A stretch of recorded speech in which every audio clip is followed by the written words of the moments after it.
هل لك سر عند الله بينك أنت وبين الله؟ هل لك صدقات تخفى لا يعلمها إلا الله؟ هل لك سر عند الله بينك أنت وبين الله؟ هل لك صدقات تخفى لا يعلمها إلا الله. Assalamu alaikum warahmatullahi wabarakatuh, and welcome to Know Your Charity. My name is Faraz Patel. This is a show that will be highlighting during the month of Ramadan with regards to many of the NGOs doing fantastic work across the communities, not only in South Africa but around the globe. Today we are discussing Salam Foundation, and I'd like to welcome Azhar Wadi. Azhar, assalamu alaikum wa rahmatullahi wa barakatuh. Jazakallah so much for joining us. Wa alaikum salam wa rahmatullahi wa barakatuh, Faraz, and Jazakallah khairan for the opportunity. No, it's an absolute pleasure. Let's talk about the history of Salam Foundation, Azhar. Well, the organization started way back in 2016. I'm one of the founding directors, and there are two other people on our board as well.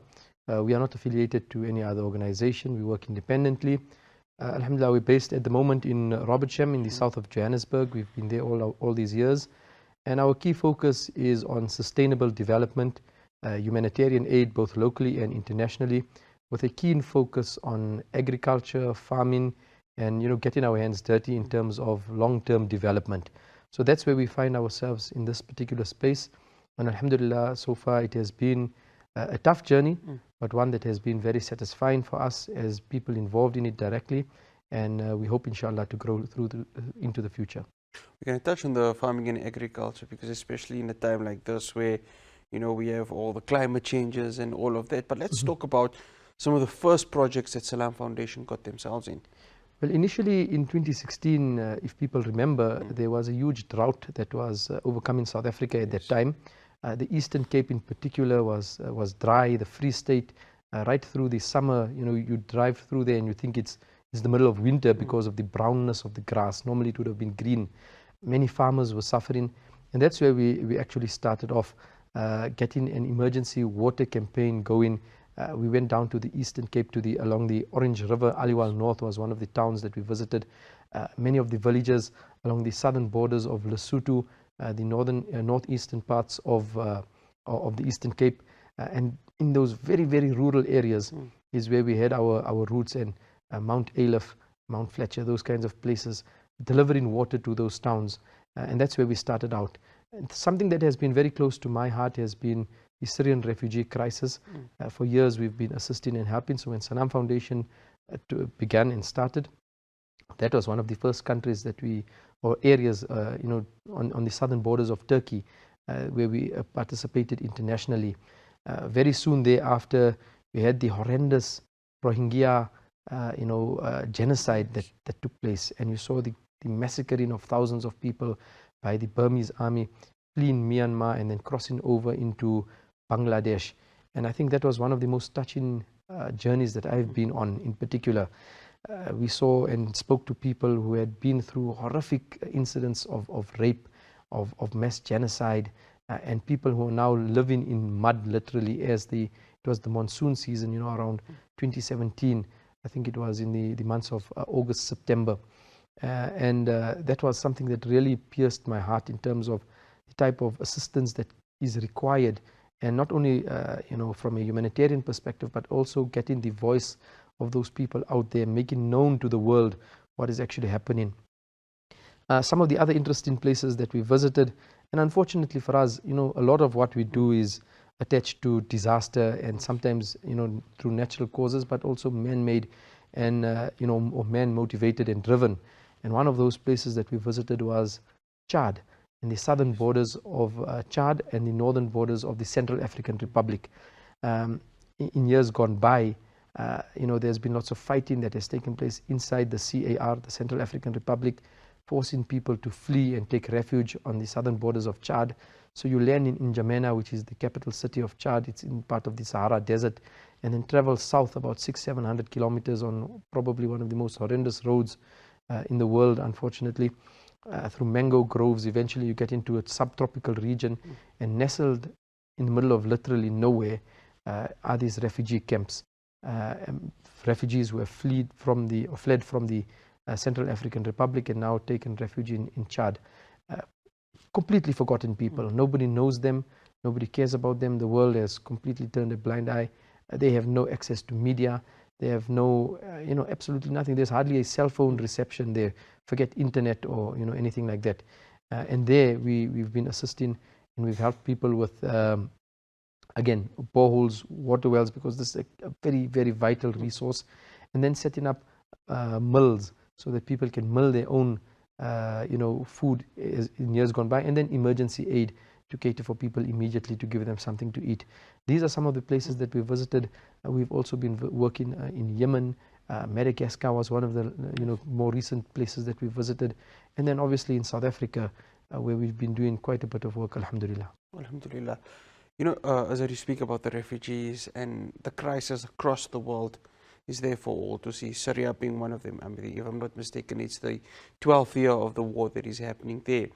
And you ask yourself, I mean, the work that has been done by NGOs, because the United Nations, I mean, there's a selective sort of way in which they do things. How important is it NGOs like yourself play such a huge role in these forgotten refugees? Because that's what they are. They're forgotten by the rest of the world, and the money is rather spent on other selective refugees, but these refugees who need it even more, the importance of NGOs helping them. The United Nations is there. I mean, the World Health Organization, there's the World Food Program, there's UNICEF, there's UNESCO. There's so many different bodies that constitute the United Nations in terms of assisting and helping people on the ground. And to a certain extent, we do see that aid reaching certain parts. But it can also become a political tool and manipulated by the powers that be. And you have selective delivery of aid or selective support of countries or people that you deem could be a potential ally in whatever agenda you are focusing on. NGOs have a more broad approach that we try and assist everybody who's in need of aid at that particular moment.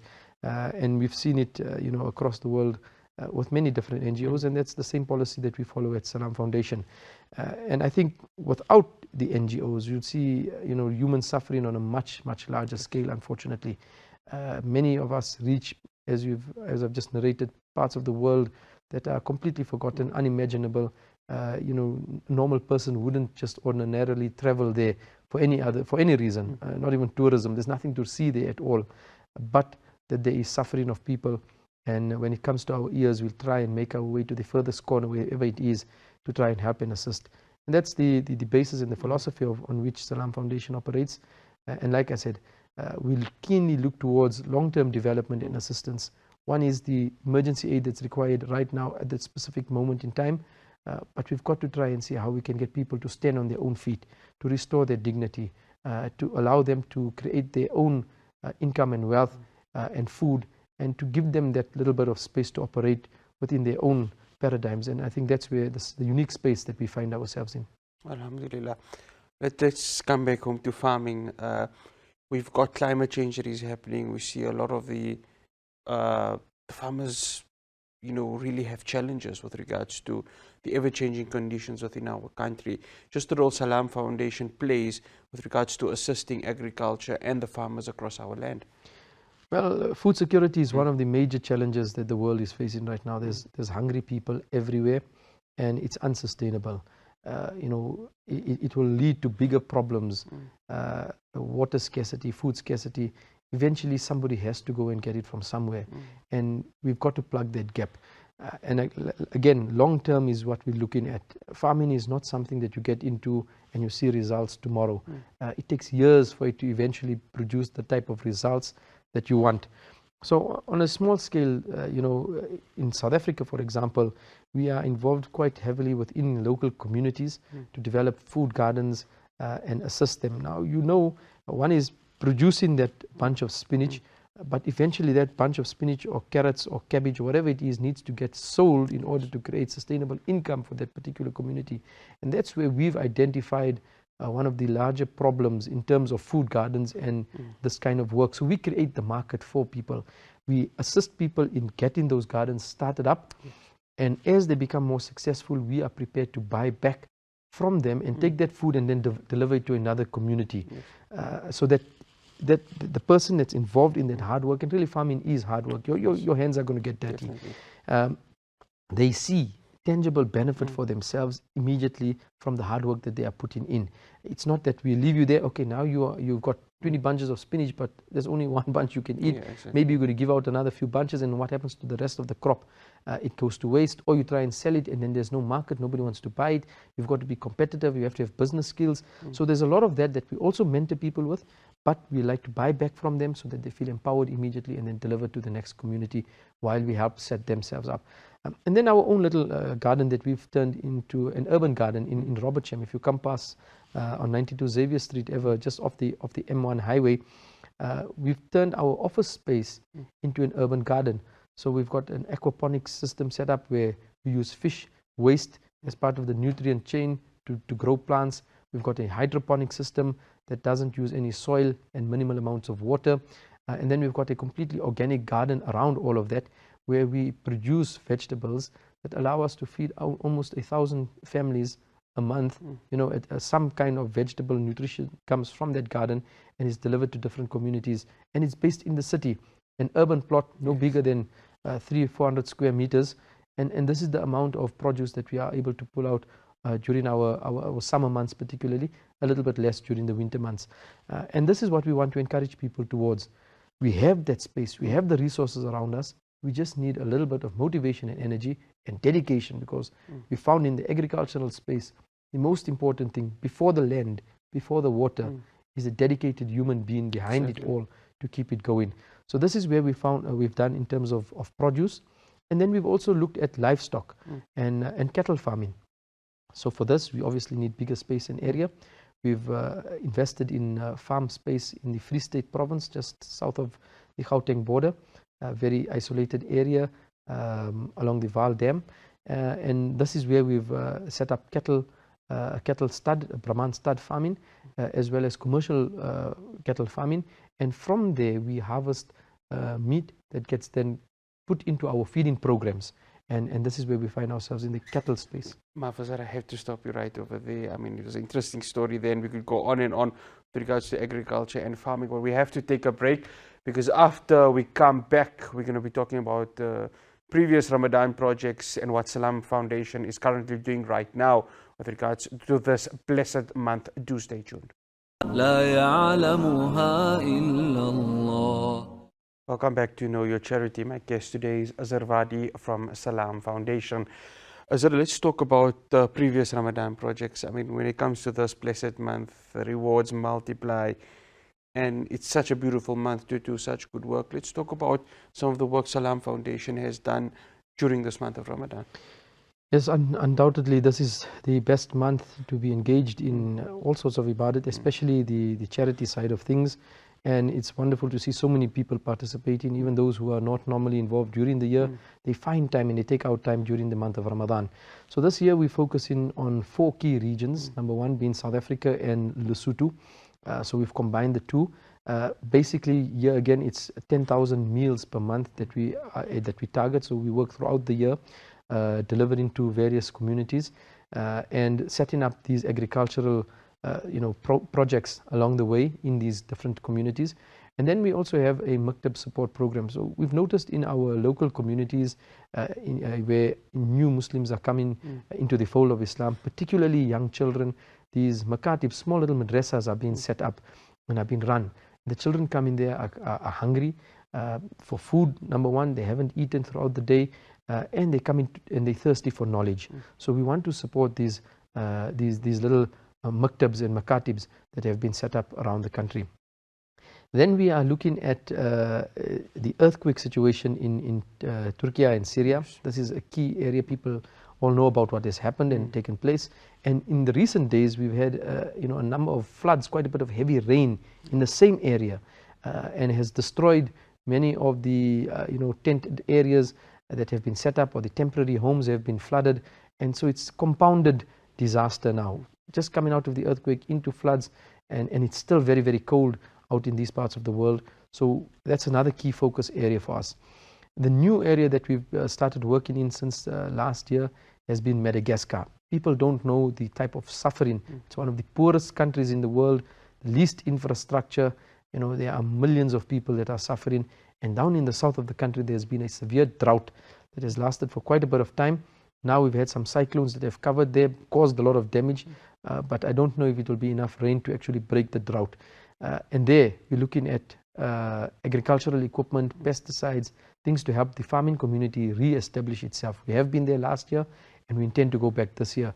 And these are fledgling Muslim communities, also quite new to Islam, and many people who are interested in the deen that are living in the south of Madagascar, completely untouched territory.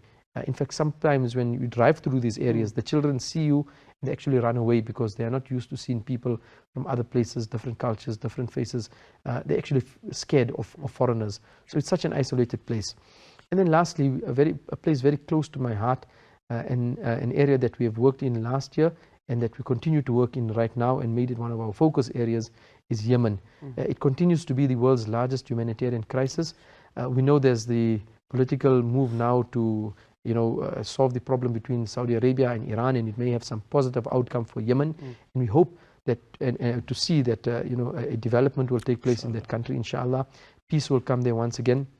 But it has been an ongoing conflict zone that has resulted in millions of people below the threshold of what you could sustain yourself on a daily basis. Here again, sustainable women's development. We've looked at women's centers and the installation of solar panels and solar systems so that they can continue with their sewing program, because electricity is a huge problem. And then the establishment of herds, family herds of goats. So we take these goat herds and we leave it at families, and then they have a sustainable form of income through managing those herds of animals. So they grow, they milk them, they can be sold as live animals, from the new births, the milk that comes out of there, and it's a huge industry in that part of the world. So we set up and establish families in terms of agricultural products, and then obviously the emergency humanitarian aid. And we are also looking at farming and planting in parts of Yemen, the use of the land. There's amazing in the south of the country, the southern parts of Yemen, very fertile and ready, virgin land basically, waiting for people to put a little bit of effort in there. There's a lack of resources, a lack of skills, lack of machinery, and if we can bring that in there, we can uplift an entire country basically. So these are our 4 key areas for the month of Ramadan, inshallah. Alhamdulillah. There's something interesting that you mentioned there, Azhar. It's one thing giving obviously food to a lot of the new Muslims, but you mentioned something, thirst for knowledge, the psychosocial support, the ability to educate them. That's important, isn't that? Because it proves that Islam can give you so much more than just a plate of food. It gives you the knowledge that every human being deserves. Absolutely. I mean, we see working in our areas in South Africa, young children, many of them, by the hundreds, coming to the afternoon madrasas, and the parents send them there because they know that there is a safe environment. They know that there are good qualities that are being taught, that the child is going to be coming out of there a better person. And we have that responsibility now upon us. If these children have been left in the care of institutions that are operating in the name of Islam, then we need to give them the best that's possible. We need to give them, with ihsan, we need to act in a manner that is the best, and they should receive that kind of attention. And the unfortunate situation is that many a time we find that the children are left, it just becomes a care center or somewhere. They have a meal and then that's it. What about the school program? What about the learning of the deen itself, the Islamic lessons? What about their pair of school shoes? What about the uniform that the child has? What about the issues that the child may be facing back home? There may be cases of trauma or single family, single parent families, or households that are headed by grandparents that are just living on a pension perhaps. So there are so many things that are associated with that. And the key of it all is an educator, a responsible person that is themselves, he or she, skilled enough to be able to deal with these issues. And this is where we want to plug ourselves in and help and support to uplift that entire community through individuals like this. So we have been doing it. We've been working in areas such as Mountain View in Grasmere in the south of Johannesburg, Poortjie. We've been offering assistance in Tembisa, and we can see, how these children over the years are developing and are growing and are progressing. And inshallah, they will become contributors in years to come to the assistance of other people who are in need, provided they stay steadfast and they remain, direct with direction in what they are doing. Yeah, inshallah. I mean, Azhar, let's talk about if the viewers want to contribute towards Salam Foundation, what do they need to do? It's very easy. Go to one of our social media pages. We're on Twitter, Facebook, and Instagram. The Instagram page is probably the most active right now. You can go to our website, salamfoundation.com. It's quite user-friendly, easy. You can find all of the projects that I've spoken about listed there. You can do an online donation. You can call us directly on 081-706-4622, or visit us at our urban farm in 92 Xavier Street, Robertsham. We welcome visitors. We love people to come through and have a look at what we're doing, learn a little bit about the garden itself, and maybe make a contribution or two towards it. These are the ways you can contact us. We're available 24/7, inshallah. One final question to future projects. What are some of the future projects that Salam Foundation will be conducting? Obviously, I know that you guys are always on standby for any, natural disasters that may occur, be it locally or overseas. But besides that, any other projects that Salam Foundation will be conducting themselves in post-Ramadan? Absolutely. I think one of the bigger contributions that we'd like people to get involved in right now is we are setting up a lemon and almond orchard on our farms in the Free State. This is to create sustainability, obviously, for the organization, and then to pour back into the projects that we are doing in years to come. We want people to contribute towards trees, and this is a Sadaqah Jariyah project. So you contribute towards a tree. It costs 550 rands per tree for an almond tree, and 250 rands for a lemon tree. And those funds obviously go towards the trees. The trees bear fruit. The fruit gets sold. The money gets put back into the organization. The organization provides relief to people in all of the areas that we listed. So if you want to actually gain the thawab of our projects all around the world, including South Africa, and this is the project you want to be donating towards, because the fruits, and literally the monetary fruits from it, go back into the projects that we are doing. It's Sadaqah Jariyah, ongoing thawab, so long as, inshallah, the produce is coming out of there. So we'd like people to contribute towards that. Two beautiful produce there, almond and lemon.